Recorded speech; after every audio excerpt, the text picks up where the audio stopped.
Hello, welcome to the channel Prapti's Holistic Homeo. In this video, we are going to cover a most important 5 marks question from Biochem, which is scurvy, and this is mostly asked in your PYQ. So let's begin with the topic. So scurvy is a disease caused by the deficiency of vitamin C. If we lack the vitamin C in our body, then scurvy may take place. So it leads to the defective collagen synthesis. So पहला तो हमने ये याद रखना है कि ये vitamin C की डेफिशिएंसी से होती है, and it can be also asked for SQ कि which deficiency of vitamin cause scurvy. So vitamin C is the answer, and also you have to do all the vitamins as it is like in exam it is asked for 5 marks. So vitamins भी तुम्हें cover करने हैं. So in this particular topic vitamin C की deficiency से scurvy होता है, और अगर स्कर्वी हो गया तो वो क्या लीड करेगा, या विटामिन सी की डेफिशिएंसी हो गई तो वो क्या लीड करता है कि ना कोलेजन जो हमारे बॉडी में होते हैं, जो collagen are the connective tissues of the body, जो हमारे सेल्स जो कनेक्टेड है, या हमारे स्किन की लेयर, या वॉट एवर ब्लड वेसल्स जो हमारे कनेक्टेड होते हैं, वो कोलेजन की वजह से होता है. So it is the connective tissue of the body. वो डिफेक्टिव हो जाएंगे, ठीक है, कोलेजन का प्रोडक्शन कम हो जाएगा, ठीक है. So defective collagen synthesis then resulting in weakened connective tissue. Okay, so connective tissue कैसे हो जाएंगे, वीक हो जाएंगे. ब्लड वेसल्स कैसे हो जाएंगे, फ्रेजिलिटी हो जाएंगे, ओके, फ्रेजाइल हो जाएंगे. And impaired wound healing. और अगर ब्लड कनेक्टिव टिश्यू हमारी जो बॉडी को कनेक्ट करके रख रहा था, हमारे सेल्स और टिश्यूज़ को जो कनेक्ट करके रख रहा था हमारा कोलेजन, और अगर उसी का कोलेजन का प्रोडक्शन ही कम हो जाएगा तो क्या हो जाएगा, वुंड हीलिंग में भी प्रोसेस नहीं होगा. वुंड हीलिंग में क्या होता है, ये हमने ब्लड के फिजियोलॉजी के चैप्टर में देखा था, कोएगुलेशन ऑफ ब्लड में, कि अगर कहीं पर भी इंजरी हो जाती है तो वहाँ पर का कोलेजन सिंथेसिस हो जाता है वहाँ पे. तो अगर कोलेजन का सिंथेसिस ही अगर कम हो गया है तो फिर वुंड हीलिंग जल्दी से नहीं होगी, क्योंकि कोलेजन के प्रोडक्शन से वहाँ पर प्लेटलेट फॉर्म होता था, और प्लेटलेट फॉर्म होता है फिर वो कन्वर्ट करता है थ्रोम्बोसिस को, प्रोथ्रोम्बिन इनटू थ्रोम्बिन, एंड फिर फिब्रिनोजन टू फिब्रिन, फिर उससे ब्लड क्लॉटिंग होती है, ठीक है. तो अगर कोलेजन का प्रोडक्शन कम हो जाएगा तो हमारे कनेक्टिव टिश्यू वीकन हो जाएंगे, ब्लड वेसल्स हमारे फ्रेजाइल हो जाएंगे, फ्रेजिलिटी, एंड वुंड हीलिंग में भी क्या हो जाएगा, इम्पेयर्ड वुंड हीलिंग, मतलब वुंड हीलिंग जल्दी से नहीं होगी.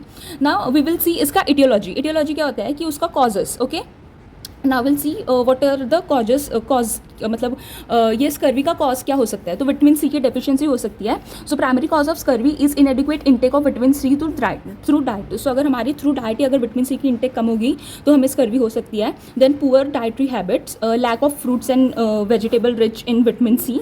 सो फिर ये दोनों कोरिलेटिव हो गया. देन उसके बाद माल एब्जॉर्प्शन डिसऑर्डर्स. अगर हो सकता है कि सिलियाक disease in short bowel syndrome या रिड्यूस विटामिन एब्जॉर्प्शन, मतलब कि कोई भी अगर जीआईटी का डिसऑर्डर होगा जहाँ पर एब्जॉर्प्शन ही कम हो पा रहा है विटामिन सी का, so in that case vitamin C का एब्जॉर्प्शन कम होगा तो विटामिन सी की डेफिशिएंसी होगी और स्कर्वी कॉज हो जाएगा. Then if there will be any chronic disease, so जैसे कि cancer, tuberculosis and chronic kidney diseases can increase vitamin C demand. तो ये जो भी सारे क्रॉनिक डिजीजेस है वहाँ पर विटामिन सी की डिमांड ज़्यादा हो जाती है, मतलब ज़्यादा विटामिन सी एब्जॉर्ब हो रहा है, मतलब ज़्यादा हो रहा है और हम उतना इंटेक नहीं कर पा रहे हैं, तो इसके लिए विटामिन सी की डेफिशिएंसी हो जाएगी और स्कर्वी हो जाएगा. सो यहाँ पर इतने में इतना ही मेन था, या ये उसका डेफिनेशन हो गया. हम कह सकते हैं डेफिनेशन, या तुम ये इसको इंट्रोडक्टरी पार्ट में लिख सकते हो कि scurvy is a disease vitamin C की डेफिशिएंसी से होती है, और वो क्या लीड करती है, विटामिन सी की डेफिशिएंसी हो गई तो क्या करेगा, कोलेजन का प्रोडक्शन वो कम कर देगा. सो यू नो कोलेजन हमारे स्किन के लिए काम आता है, इसके लिए हम जो फेस वॉश या स्किन प्रोडक्ट जो हमारे आते हैं मोस्टली उसमें लिखा रहता है फेस वॉशेस एंड ऑल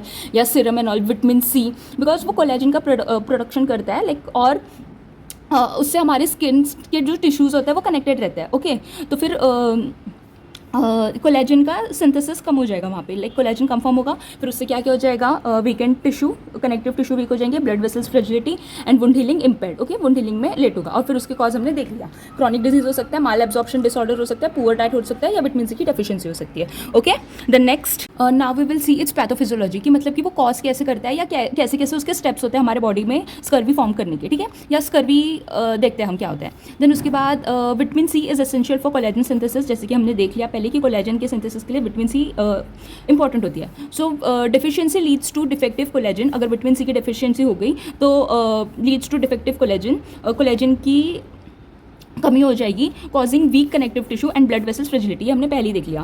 फिर इसका कॉज क्या करेगा, this will lead to capillary wall become fragile. Okay, so जो हमारी कैपिलरी वॉल जो होती है वो फ्रेजाइल हो जाएंगे, मतलब कि जो हमारे प्लाज्मा प्रोटीन्स या जो भी सब है वो ज़्यादा लीकेज या ज़्यादा पास होने लगेंगे, तो capillary wall becomes more fragile and leading to purpura and petechiae and bleeding comes, impaired wound healing and weakened bones due to defective osteoid formation. तो विटामिन सी ये सारे कॉज कर सकते हैं. सो इधर तक हमने देख लिया था. Leading to purpura. परप्यूरा जब हमारी ब्लीडिंग होती है अंडर द स्किन, तो हमें एक जो ब्लूइश या पर्पलिश कलर का, ग्रीनिश कलर का जो दिखाई देता है वो परप्यूरा होता है. तो वो भी इसी का कॉज है कि बिकॉज ऑफ डिफेक्टिव कोलेजन की वजह से जो हमारा कनेक्टिव टिश्यू वीक हो गया है उसकी वजह से होता है. देन सो हमने देखा कि capillary walls becomes more fragile, और फिर कैपिलरी वॉल्स के फ्रेजाइल होने की वजह से परप्यूरा होता है. परप्यूरा हमने देखा था कि परप्यूरा इज़ अगर ग्रीनिश कलर का, देखो हमें कभी भुक्का मार लग जाता है तो फिर वो कैसे ग्रीनिश कलर का और रेडिश कलर का हो जाता है, ठीक है, तो वैसा. Then petechiae. Petechiae is also caused due to bleeding की वजह से ये पैचेस जैसा फॉर्म हो जाता है. देन उसके बाद bleeding comes. Impaired wound healing, ये हमने पहले ही देख लिया था. बिकॉज ऑफ कोलेजन का अगर नहीं रहेगा, so it plays the main role in wound healing, तो वो इम्पेयर्ड हो जाएगा. And then weakened bones due to defective osteoid formation. Okay, so ये उसकी पैथोफिजियोलॉजी है. Now we will see the clinical features of this. So clinical features में हमें क्या क्या देखने को मिलेगा. सो जनरल सिम्टम्स में we will see fatigue, weakness and malaise and irritability.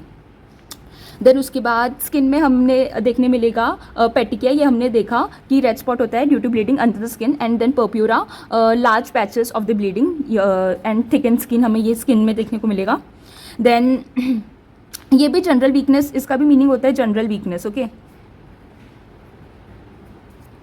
मेलेज. Then उसके बाद गम्स में हमने देखा यहाँ पर कि ब्लीडिंग गम्स होगा, तो उसकी वजह से swollen bleeding gums. Then उसके बाद loosening of teeth from the gums. Okay, then उसके बाद periodontal disease, कोई भी periodontal disease या like oral cavity के disease हो सकते हैं.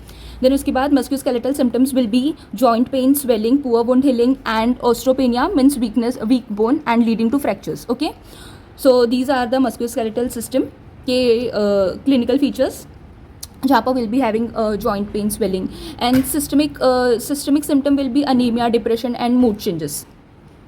सो you can write clinical features. It's not important for you to write all these things. You can in generally also write that there will be fatigue, weakness, irritability, then purpura, swelling of the gums. Okay, then उसके बाद joint pain and impaired wound healing. Okay, so this was it for scurvy. I hope you understood it and thank you for watching.